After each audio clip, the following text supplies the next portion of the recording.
Bienvenue dans le Ciné-Club d'Isabelle. Aujourd'hui, nous faisons une conversation avec Picho. Pour rappeler le concept des conversations avec le Ciné-Club, il s'agissait de mettre à l'honneur un comédien belge ou d'ailleurs chaque semaine. Donc, merci en tout cas d'être avec nous. J'espère que vous apprécierez le live autant que nous. Et donc, aujourd'hui, comme je disais, je reçois Picho Wombakonga, qui est donc un acteur, metteur en scène, producteur, entrepreneur, rappeur, etc. Bonjour Picho. Bonjour, bonjour, bonjour, bonjour. Tout ça, je ne savais pas que je faisais tout ça, mais Et tu as vu, comment vas-tu? ça va, ben, un peu comme tout le monde. On attend vite fait que tout ce qu'on vit là en ce moment se termine pour qu'on puisse retrouver les salles, la convivialité avec les gens. Et voilà, tout ça me manque énormément. Oui, j'imagine, mais à nous tous, hein, effectivement. Et comment vis-tu ou as-tu vécu ce confinement, justement, ces confinements? Ben, disons que j'ai pas, enfin, je fais partie de ceux qui ont de la chance de continuer d'avoir pu avoir la possibilité de continuer à travailler. Je travaille avec un ami sur un projet de théâtre, une pièce de théâtre qu'il est en train de faire, donc je l'aide à l'écriture et à la mise en scène. Je travaille avec un autre ami sur un projet de scénario sur la danse Afro House, que je l'aide aussi par rapport à l'écriture. Et j'essaye d'avancer aussi sur mon projet de ma prochaine création qui va être présentée au KVS fin février 2021 si tout va bien. Ah, Donc voilà, d'accord, très bien. j'ai quand même pas mal de choses et je travaille quand même. J'essaye en tout cas de travailler. Oui, tu es très occupé et puis tu as une vie de famille aussi, donc j'imagine que ça fait des Exactement, agendas bien remplis. exactement. Donc c'est un peu l'un dans l'autre. Parfois je me dis quand même, cette situation, c'est peut-être pas mal pour moi parce que du coup ça me met un peu un coup de frein obligatoire. Mais voilà, quand même, il y a pas mal de choses qui me manquent. Oui, j'imagine. Bah, le fait de rencontrer aussi des gens, parce que tu évolues Exactement. dans un milieu où tu Exactement. rencontres énormément de monde tout le temps. Mm, Oui, il mm, y a les copains de toujours, mais il y a chaque fois de la nouveauté. Et donc ça, je pense exactement. que ça doit forcément te manquer. Moi, en tout cas, ça me manque énormément. Donc je comprends que pour Mm. toi qui es dans la création et qui te nourrit finalement beaucoup des autres, et les autres se nourrissent de toi, je pense que ça doit être dur. Ouais, ouais, ouais, ça manque. Vraiment, ça manque. Oui. Mais voilà, on essaie de pallier hein, Oui. à travers la lecture, à travers la musique, à travers l'écriture, à travers les discussions bah, Zoom via Internet. Mais bon, ça ne vaut pas le vrai contact, ça ne vaut pas les vraies relations avec les gens, quoi. Mais Donc oui. voilà. Bah J'espère qu'on ne va justement, pas trop s'en accommoder, justement. exactement, exactement. Bah, je pense que l'humain va quand même prendre le dessus. En tout cas, j'ai cet espoir-là que l'humain prend toujours le dessus et que les Mm. contacts humains, c'est ce qui va euh, vraiment revenir parce qu'on ne peut pas vivre sans. On est des êtres quand Exact. même de contact. Justement, j'ai vu ton spectacle L'expérience Pi à l'Espace Mag juste avant le deuxième confinement, donc je crois que c'était le 18 octobre, et genre 2 jours Ouais, ouais. après, c'était fini, il n'y avait plus moyen d'aller au théâtre ni au cinéma, etc. C'était vraiment un très beau spectacle. En tout cas, je voulais te Merci. féliciter. Je t'ai félicité juste après. J'étais avec une bande de copines. On a toutes beaucoup aimé. C'était Merci. très beau parce que tu travaillais avec musique nouvelle et donc c'était une façon de mettre tes textes dans une autre dimension. Et voilà, je voulais savoir Mhm. quel ressenti tu as eu, bon, déjà de pouvoir te produire et te dire, ben voilà, j'ai pu le faire, et puis de voir que juste après, il y avait de nouveau cette coupure. Ben, en fait, ça se sentait déjà hein, quand on était toujours un peu sur le fil du rasoir constamment, de savoir, on nous annonce des dates. Enfin, en tout cas, ça fait maintenant depuis plus ou moins ben, 8 mois, 9 mois que ça dure, où on nous annonce des dates et puis on pose en espérant que ça ira mieux. Puis finalement, on ne le fait pas ou on le fait à moindre jauge. Donc, il y a un moment donné où on prend les choses comme ils viennent, quoi. On se dit, Mhm, voilà, si le concert a lieu, on y va. S'il n'a pas lieu, ben, ce n'est pas dans nos mains. Donc, quand le concert a lieu, en tout cas, moi, je considère ça comme une énorme chance de pouvoir partager. Et j'ai eu cette possibilité-là de le faire avec l'expérience Pi, mais aussi avec un autre projet à Gand d'un metteur en scène allemand, où on a eu la possibilité de jouer juste un peu avant le confinement. On a joué à Amsterdam, on a joué à Marseille. Donc là encore, je fais partie des chanceux qui ont quand même pu se déplacer pour faire certains projets. Et donc, la possibilité de pouvoir partager ça avec un public où on sent, en tout cas, les quelques fois où j'ai pu monter sur scène pour l'expérience PI pendant les périodes intermédiaires entre confinements, je sens qu'il y a une soif de spectacle. Je sens qu'il y a aussi quelque chose d'important, que c'est important pour les gens, en fait, d'être là et d'assister à ça et surtout de recevoir. Et pour moi, en tant qu'artiste sur scène, je reçois aussi pas mal de l'énergie du public et il y a quelque chose, c'est beaucoup plus intense qu'avant, en fait. Comme ça, oui, je pense que comme la scène devient de plus en plus rare, à chaque fois qu'on est sur scène, c'est très intense. Et Oui. du coup, oui, ça montre de quelle manière, en fait, la scène est quand même, même si pour les politiques, ce n'est pas le cas, mais ça reste essentiel pour beaucoup, beaucoup, beaucoup, beaucoup de gens. Oui, tout à fait. Et je pense que c'est une manière, comme tu le disais, pour les spectateurs aussi de montrer qu'on soutient les artistes et qu'on est avec eux. Donc, je Mm, crois que c'est une manière pour nous qui venons voir les spectacles de montrer vraiment qu'on est là mm. et qu'il faut continuer, qu'il faut persévérer. Ouais, ouais, ouais, ouais. Ben Je voilà, enfin, voulais on essaye. Mais oui, en tout cas, bravo. Je voulais juste rappeler comment on s'est connus, comme je fais avec tous nos Mhm, invités. Donc, en fait, pour mhm, raconter la petite histoire, tu étais en spectacle avec Peter Brook au théâtre de la Abadia à Madrid. Et en fait, Cecilia mhm. Canconda m'a dit, Isabelle, il y a Picho qui est à Madrid. Je ne te connaissais pas. Elle m'a dit, il est à Madrid pour un spectacle. Ce serait bien que tu le rencontres. Et donc, je suis allée déposer un petit mot à la réception du théâtre et ils t'ont Dax. donné le mot. Ouais, je Et me puis tu m'as rappelle. contacté et puis on s'est vu, tu m'as invité. J'étais avec mon amie Juliette Maignan et on a pu venir Exact. voir le spectacle qui était magnifique. Et après on était en backstage avec vous et donc c'était un beau souvenir. Donc voilà, j'oublierai jamais. Et puis on s'est recroisés donc à Bruxelles plusieurs années après parce que je Ouais. suis restée Mm. plusieurs années en Espagne. Et puis voilà, là on habite dans le même quartier, donc enfin, je suis venue vivre dans ton quartier à Exact. Forêt. Et donc on a l'occasion de se croiser de temps en temps. Ah De oui, j'ai Madrid oublié à de dire. Forêt, c'est vraiment. Exactement. J'ai oublié de dire qu'il y a eu aussi le spectacle qui s'est passé au KVS avec les chorales, avec Alain Platel, Fabricio Ouais. Cassol. Donc Mhm, voilà, ça mhm. c'était aussi une occasion de cette fois-ci d'être sur scène ensemble. Donc ça c'était pas Ouais. mal. Exact, exact, exact. Ah Bah oui, oui, oui, je je sais me. pas quel souvenir tu as de Ben, moi, je cette me expérience à rappelle Madrid. effectivement de cette première rencontre, en tout cas à Madrid, qui était aussi pour moi, bah, c'était la première fois aussi, c'était le tout début de ma carrière d'acteur à travailler avec Peter Brook. Donc j'étais un peu, je ne savais pas trop là où je mettais les pieds, en fait. On commençait la tournée, on avait joué un petit peu, on avait commencé par le Maroc, mais on n'avait pas joué au Maroc, on était en création au Maroc, puis on a commencé à jouer en Allemagne. Et je pense que Madrid, c'était un mois ou quelque chose comme ça après la première date. Donc pour moi, tout ça, c'était super frais. Tous les acteurs avec qui je jouais, je ne les connaissais pas avant. Et d'arriver là, dans cet environnement, avec, en fait, au fur et à mesure, j'apprenais que c'était des célébrités dans le monde du théâtre. Et donc, pour moi, c'était quelque chose de waouh, quoi. Je n'appartenais pas à cet univers. Et le fait de voir, d'avoir quelqu'un que je connaissais via, me rassurait un peu parce qu'il y Ah oui, avait c'est ce vrai. rapport, oui, parce que pour moi, il y avait ce rapport de, ben oui, je bougeais beaucoup. Et avant ça, en fait, avant de commencer la tournée avec Peter, comme je n'avais pas ma carte d'identité belge avant, j'avais une carte d'identité de réfugié politique, je n'avais pas la possibilité de bouger beaucoup, en fait. Et donc, à partir de ce moment-là, j'ai commencé à énormément voyager, mais je pense qu'au fond de moi, j'avais une crainte de quitter la Belgique quelque part définitivement, ou je sais pas, quelque chose comme ça.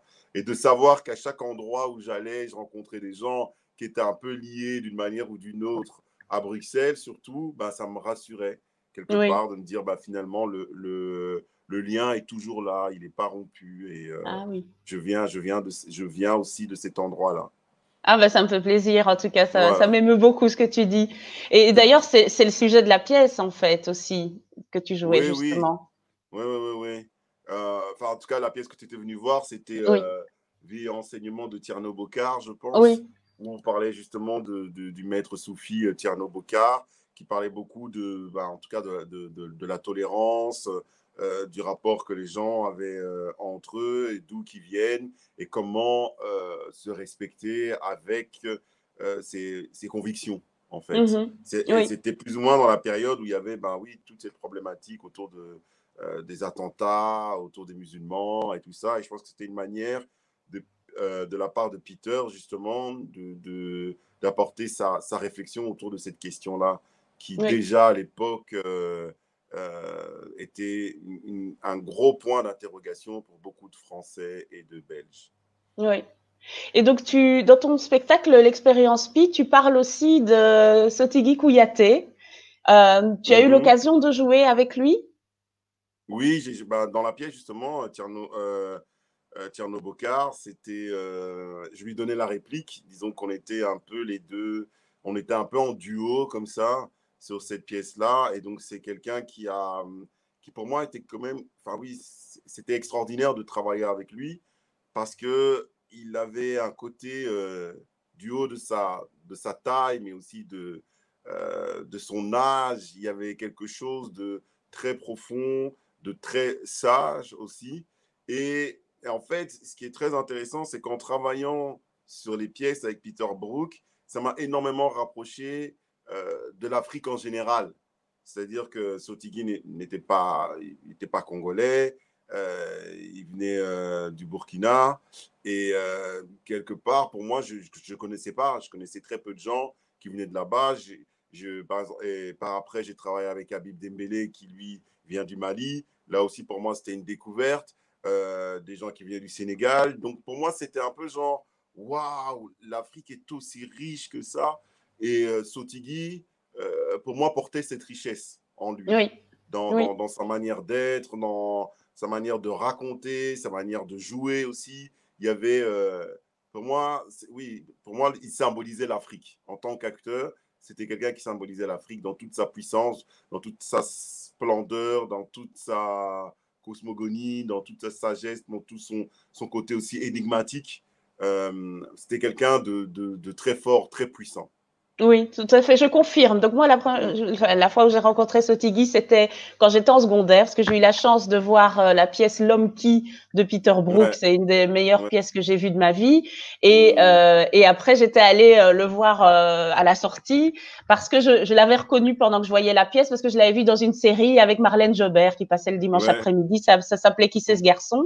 Et donc j'étais allée le trouver en lui disant, oh, je vous ai vu dans telle série. Il m'a dit, oh mais ça fait longtemps. Enfin, bon voilà, il était adorable. Et donc c'est vrai que c'était quelqu'un qui avait une énorme classe, une grande élégance, un peu comme quand on rencontre Jean Rochefort. C'est le même genre de sensation.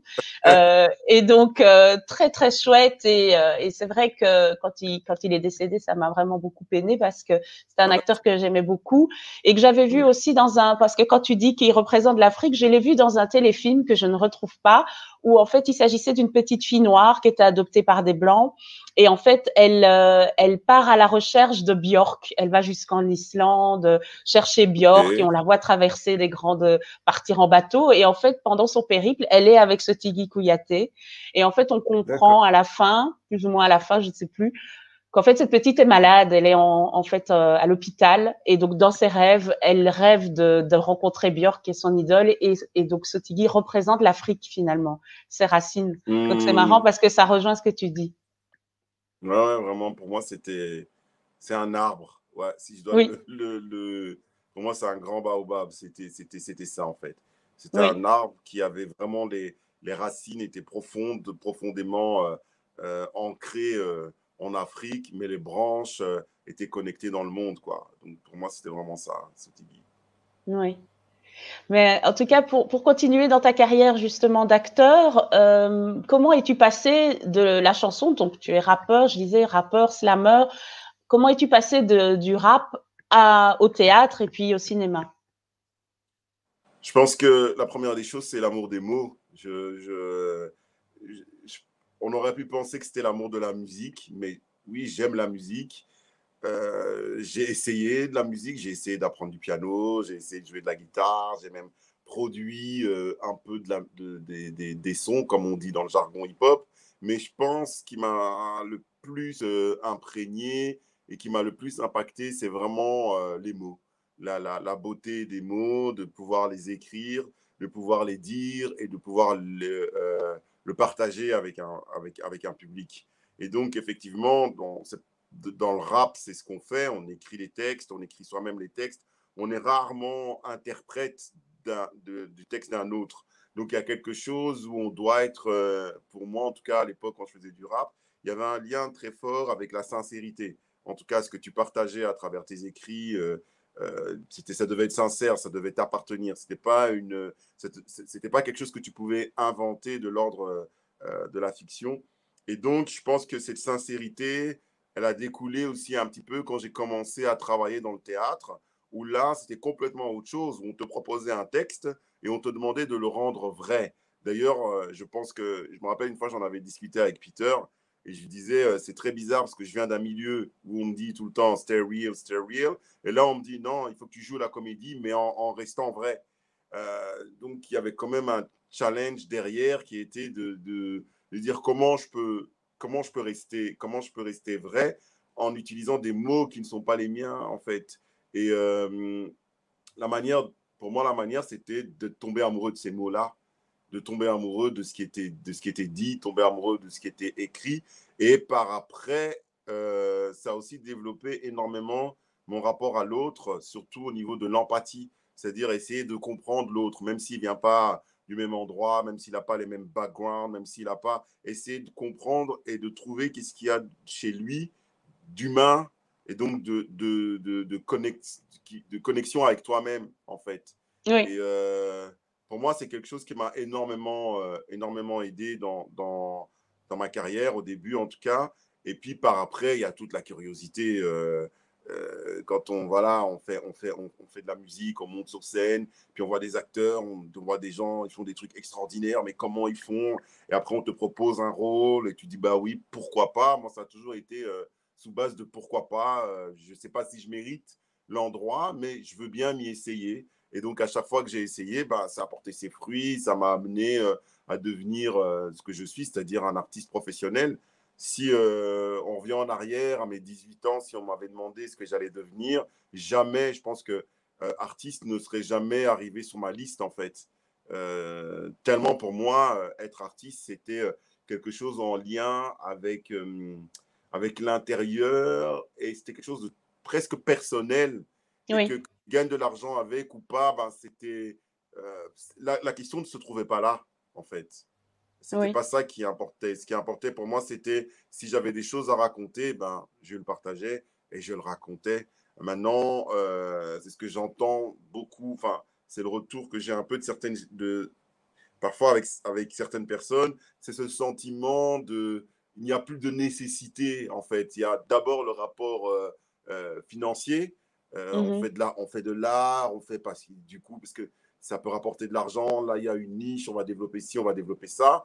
Mais du coup, la question de la nécessité, de se dire qu'est-ce qu'on a à raconter, qu'est-ce qu'on a oui. envie L'urgence, le de côté partager, vraiment, j'ai voilà. besoin, oui, Exactement. Et moi, ça a été le point de départ. Ça a vraiment été le point de départ de ma carrière artistique. C'était vraiment le besoin de raconter mon vécu et de me connecter avec les gens. Et le théâtre est venu après, par expérience. Le cinéma, même chose. Je pense aussi qu'il y avait ce côté aussi de faire tout nous-mêmes. oui, Quand on arrivait avec le rap, personne ne savait c'était quoi.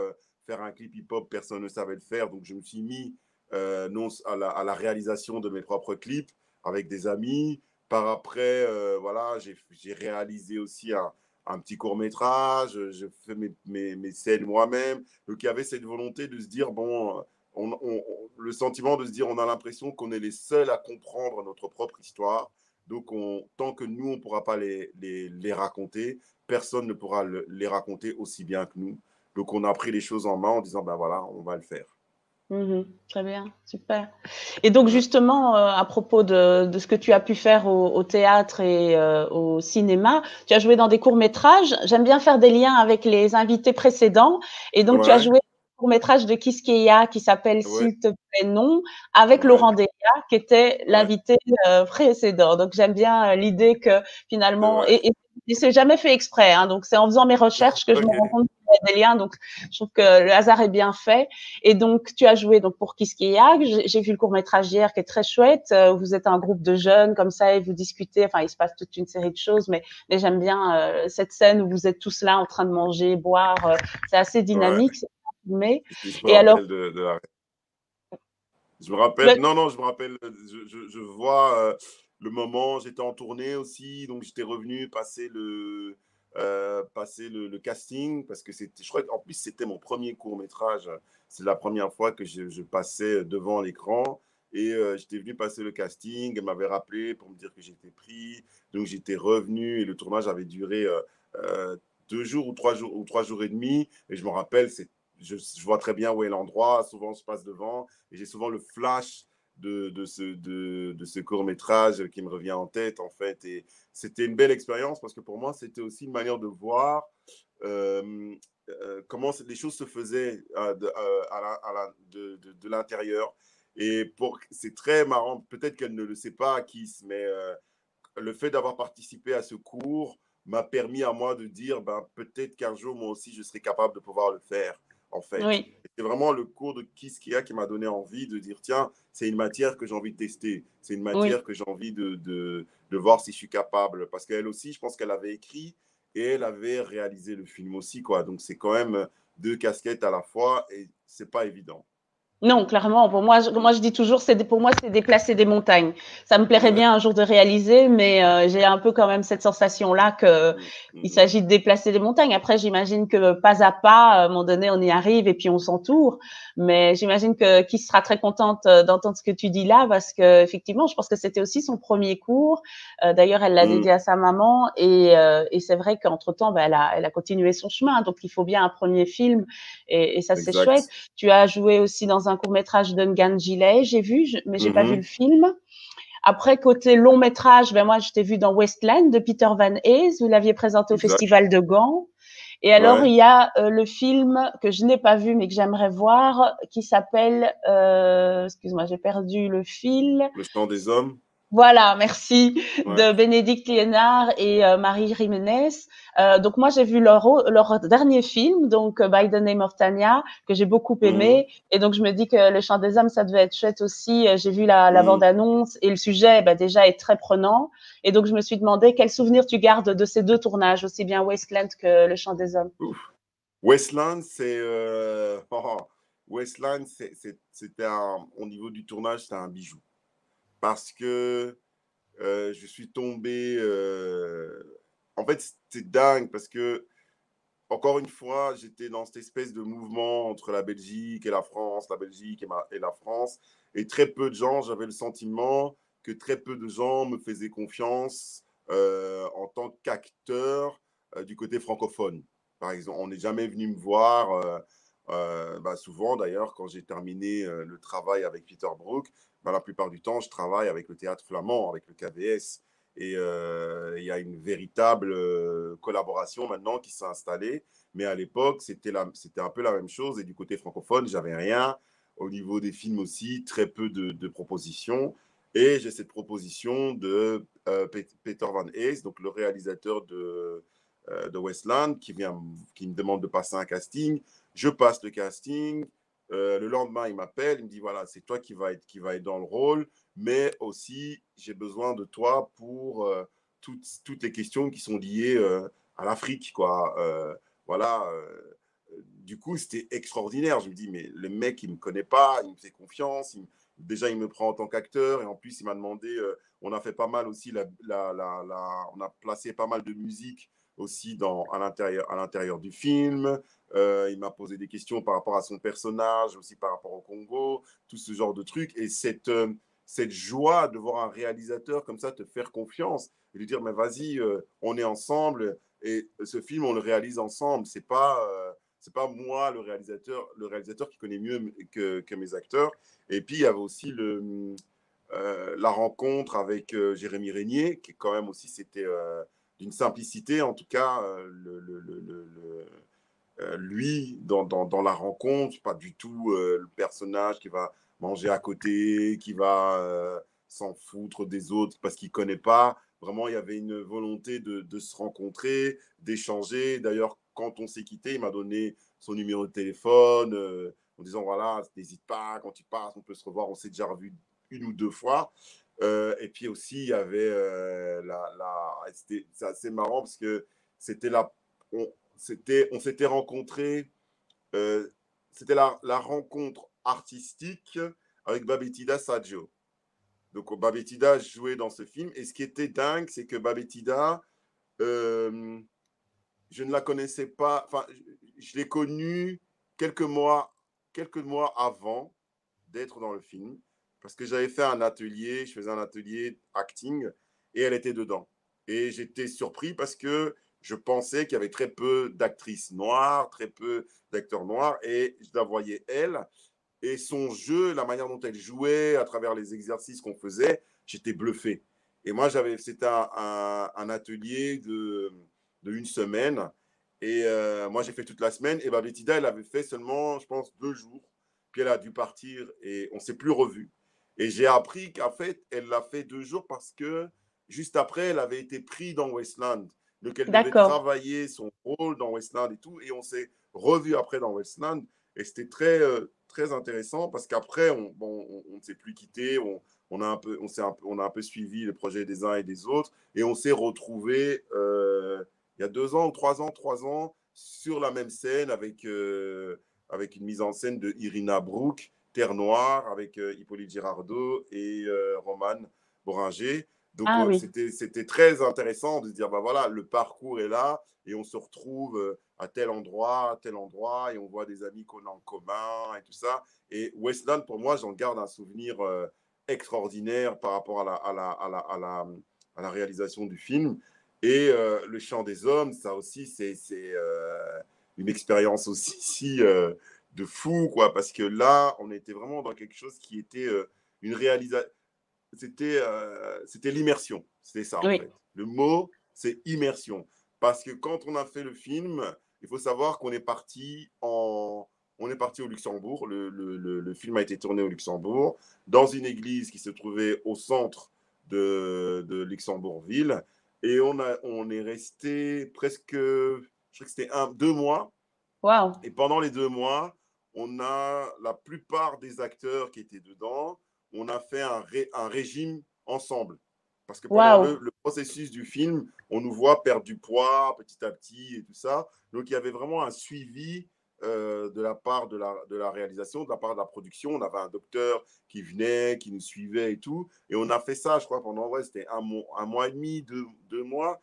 Et donc, on était super fatigué, à la fois on découvrait les gens, donc on échangeait, on parlait entre nous. Humainement, c'était un cadeau ce film en fait, parce Oui, que vraiment, j'imagine. Oui. t'es pas avec, je veux dire, t'es pas pris comme un simple figurant où tu arrives, tu fais le truc et puis tu participes pas à l'aventure et puis basta. Là, il y avait vraiment un engagement. Je pense que la plupart, on était dans ce cadre-là, on devait être une quinzaine d'acteurs à faire le régime, à suivre, à être là pendant tout le processus du film. Et je pense que de la part de ces acteurs, tout le monde, il y a eu un engagement, mais un engagement physique, Oui. au même titre qu'un engagement mental, parce qu'on savait qu'est-ce qu'on était en train de défendre derrière ça. Et ça manque tellement, je trouve, des films comme ça où on sent qu'il y a un engagement physique et mental de la part des acteurs, mais aussi parce que les réalisateurs ou les réalisatrices pour ce film-là avaient une idée derrière la tête et qu'ils avaient envie que ça transpire à travers l'écran, quoi. Et donc, pour moi, ces deux expériences sont des expériences fortes parce que ce sont des expériences humaines avant tout, avant d'être un truc de carrière, Bien sûr. de box-office, tout ça. Mais c'est vraiment une expérience humaine de se dire, waouh, on peut faire ça avec ça, on peut faire ça, avec cette matière-là, on peut raconter l'histoire de cette manière-là et le développer et voir que tout le monde s'engage pour que, au final, en fait, le film ait du sens, pas seulement que pour le spectateur, mais aussi pour ceux qui sont à l'intérieur, en fait. Oui. Bah, pour faire un peu une petite boucle, tu parlais de Jérémy Régnier tout à l'heure que j'ai eu l'occasion de rencontrer quand j'ai travaillé sur Clo-Clo, j'étais en production et donc Mm. Clo-Clo c'était un tournage très fort aussi où on était une belle équipe où on s'est tous très bien entendus et j'avoue qu'après le tournage, moi j'ai eu un sacré coup de blues et donc je me dis que sur le champ des hommes, ça a dû être encore plus fort si vous aviez cette implication telle mentale, physique et cette cohésion de groupe. J'imagine que quand le tournage se termine, vous devez ressentir quand même un grand vide. Il y a eu un vide, mais en même temps, je ne sais pas comment expliquer. En fait, on, en fait, à la fin, les gens sont partis petit à petit. Tout le monde n'est pas parti en même Ah oui. temps, c'est pas terminé. Donc les gens partaient petit à petit, mais en même temps, on a quand même gardé le contact. Tu vois, Oui. c'est bizarre parce il y avait par exemple des comédiennes qui étaient en France, qui étaient sur Paris. Donc on a gardé le contact, on a continué à se voir petit à petit comme ça. Et donc le blues j'ai l'impression qu'il n'a pas eu le temps de s'installer en Tant fait, mieux. parce que on est tous passés à autre chose, mais on a quand même continué à se suivre les uns les autres et voir un peu ce que l'un faisait, ce que l'autre faisait. Puis on attendait tous aussi la sortie du film. Je me rappelle qu'il y avait à la première, je ne pouvais pas être là parce qu'il y avait, parce que justement, j'étais en répétition sur la pièce avec Irina Brook. Et donc, je ne pouvais pas venir à la première, mais ils se sont tous vus à la première. Et puis, on a échangé aussi par rapport à ça. Donc, le blues ne s'est pas vraiment ressenti, quoi, je pense. Oui, Enfin, en tout cas, tant pour mieux. moi, non. Ouais, D'accord. Donc, Picho, comme tu le sais, le temps passe très vite, hein. On ouais, n'a pas pu aborder tous les sujets, mais en tout cas, tout ce que tu dis est vraiment intéressant. C'est un peu pour ça que j'avais envie que les spectateurs te voient aussi sous un autre jour, parce que beaucoup de gens te connaissent surtout comme rappeur. Et je me disais, mhm, Picho, acteur, c'est quand même intéressant de savoir qui il est, dans quoi il a joué, donner envie aux gens d'aller voir les films, de te voir évidemment sur scène. Et donc, je voulais quand même aborder rapidement ou pas, comme tu veux, les projets que tu as. Donc, Skin Fama, c'est une structure que tu as créée pour mettre en lumière des artistes hip-hop. Et alors, le festival mhm, Congolisation, ça met en lumière des artistes africains et de la diaspora. Peux-tu nous expliquer un petit peu exactement. comment sont nées ces deux envies? En fait, pour moi, les deux sont liés parce que Scarfama est né maintenant, ça va faire 15 ans. Ça fait 15 ans qu'on existe. Et à l'époque, on était un peu les gens qui faisaient du rap, qui venaient du milieu hip-hop, étaient un peu vus comme des extraterrestres. Donc, il n'y avait aucune structure en Belgique qui pouvait gérer ça. Les institutions en avaient peur. On nous donnait très peu de moyens, très peu de possibilités. Et aussi, on venait avec avec des codes différents et très peu de gens maîtrisaient ces codes-là. Donc nous, on a décidé à un moment donné, avec mon collaborateur Lino Grumiro, de créer cette structure qui, à la base, était d'abord faite pour développer mon rapport artistique dans la musique. C'était plutôt pour développer l'artiste Picho dans le rap. Et puis, au fur et à mesure, on a senti qu'il y avait une demande auprès des institutions, mais aussi une demande auprès des artistes qui n'arrivaient pas à se mettre forcément en relation avec les institutions. Et moi, quelques temps après, j'ai eu la possibilité de partir en tournée avec Peter Brook. Et on a senti, comme ça, de la part des institutions, une demande de se dire, tiens, il y a quelque chose qui est en train de se passer, qui s'appelle le rap. On a besoin d'artistes, mais le seul qu'on connaissait, parce que j'avais à un moment donné un peu de pignon sur rue, donc les seuls à qui pouvaient demander, moi, je n'étais pas disponible. Donc ils s'intéressaient à d'autres. Et nous, comme on avait des relations avec tout le milieu, on a décidé d'utiliser les contacts qu'on a avec les institutions pour les mettre en relation avec les artistes. C'est comme ça qu'est né en fait Scarfama et avec cette vision de défendre toujours les artistes, défendre toujours cette culture urbaine la mieux possible et de faire en sorte qu'à un moment donné, on en ait moins peur, qu'à un moment donné, on le prenne au sérieux et que surtout, on ne le considère plus comme une sous-culture et encore moins comme une culture uniquement de jeunes, en fait. Oui. Donc, c'est tout le travail qu'on fait. C'est pour ça qu'on a travaillé avec plein d'artistes américains, des artistes Voilà. français, même des artistes africains aussi. Et Tu peux citer des... bah, Method Man, Ice Cube, pour ceux qui connaissent un peu, Ah, ils Public sont quand même Enemy très aussi. connus. Voilà. C'est quand même Du côté, super, non? voilà, du côté français, on a travaillé avec NTM, on a travaillé avec Kerry James, avec This Is La Peste, Soprano, de manière plus proche maintenant, des gens comme Section d'Assaut. On a bossé avec eux. Voilà, plein d'artistes encore actuels. Vous pouvez aller voir sur le site skinfama.com. Et à côté de ça, j'ai créé le festival Congolisation depuis maintenant 2015, qui vient en fait d'un premier projet que j'avais créé en 2010 qui s'appelle Héritage, qui est un CD sur lequel justement j'avais demandé à une trentaine d'artistes issus de la diaspora congolaise de s'exprimer sur la question des indépendances, en fait, parce qu'on était aux 50 ans des indépendances et il y avait, selon moi, des voix qu'on n'entendait pas, des voix qui étaient liées justement à cette culture urbaine, à cette culture entre guillemets jeune, et c'est comme si ces voix n'avaient pas le droit au chapitre. Et dans ma démarche, c'était de dire, maintenant, justement, ce sont des jeunes, ils ont les droits, quelque part, le rap est lié à cette histoire-là, vu quand on voit des artistes comme Public Enemy, qui étaient super engagés, qui parlaient de Malcolm X, qui parlaient de Martin Luther King. Je pense que dans le rap français aussi, on a des gens comme Youssoupha, des gens comme Kerry James, qui parlent aussi, qui sont engagés politiquement, en Belgique aussi. Donc pour moi, cette création en 2010, en 2010, héritage, c'était important de le faire. Après, il y avait toute la réflexion de, bon, on a fait quelque chose pour les 50 ans, maintenant on arrête de parler du Congo, c'est fini, il ne faut surtout pas en reparler. Et donc pour moi, c'était, mais comment faire? Parce qu'il y avait encore, faut se rappeler qu'en 2010, on ne pouvait même pas imaginer qu'il y aurait une place qui s'appellerait la place Lumumba. C'était inconcevable. Parler de Lumumba comme on en a parlé ces dernières années, c'était pas possible. Parler de la de Léopold II et de la même de la possibilité d'enlever la statue, c'était même pas envisageable. Mais ça se parlait chez les activistes, mais de manière comme ça, comme on en a parlé ces dernières années, c'était pas possible. Et donc pour moi, l'idée c'était de faire comment faire en sorte que on parle justement de l'Afrique, mais sans considérer que l'Afrique est un pays en fait. De se dire Tout à ben fait. le Congo, c'est le Congo, le Sénégal a sa particularité, le Mali et tout ça.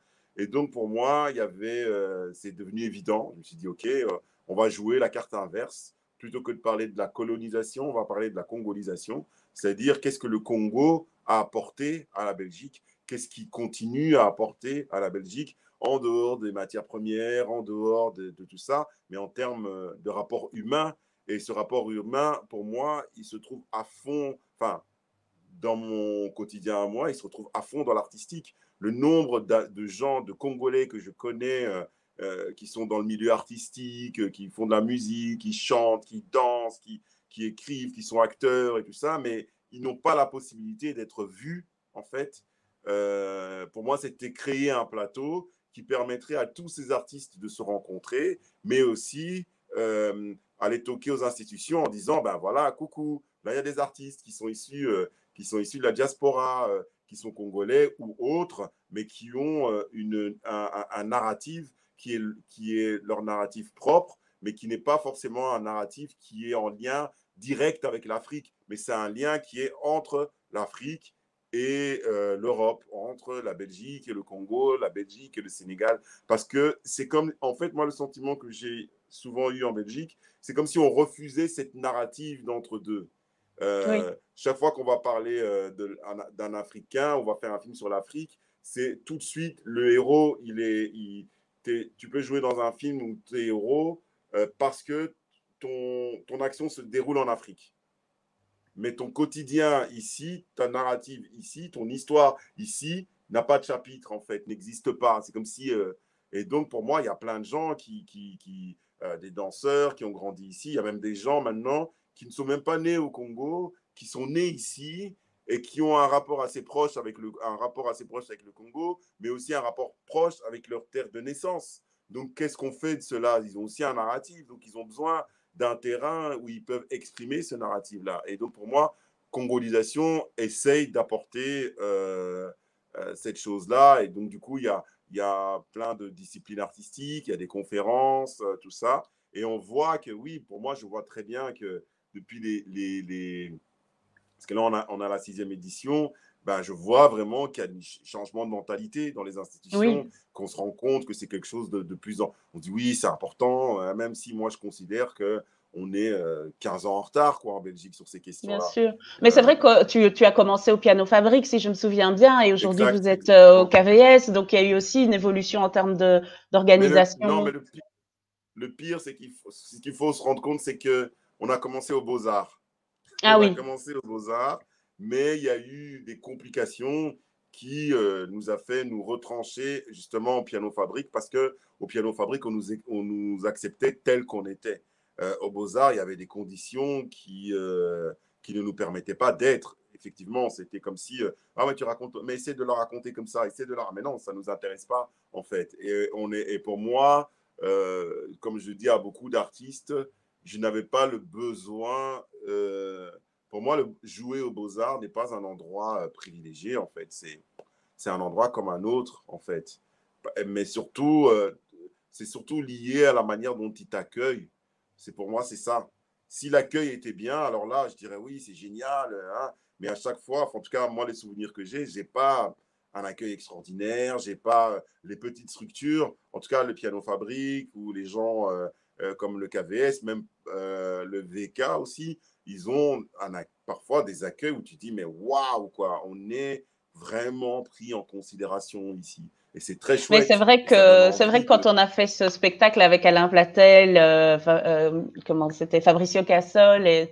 et tout le monde, c'est vrai qu'on était épatés quand même, hein, par la Non, façon dont non. on a été reçus, c'était royal, hein, oui. Ouais, l'accueil, et c'est là où je trouve que les Beaux-Arts se trompent. Je trouve que la manière dont on accueille les artistes, c'est très, très important, en fait.